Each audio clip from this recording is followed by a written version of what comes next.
มือกันสั้นนะ เดินเอาเด้อโดย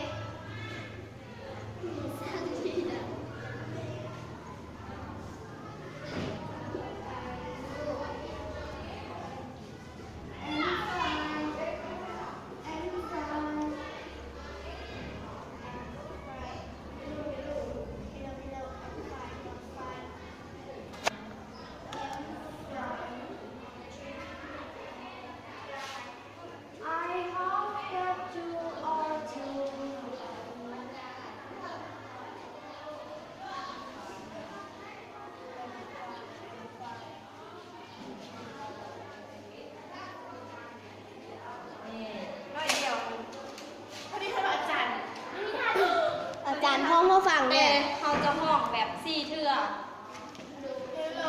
ห้องแบบเราจะว่าซีโร่ฮัลโหลไอ้ก้อนแม่เดือดจัด มือเขาสั้นเจ๊จังเลย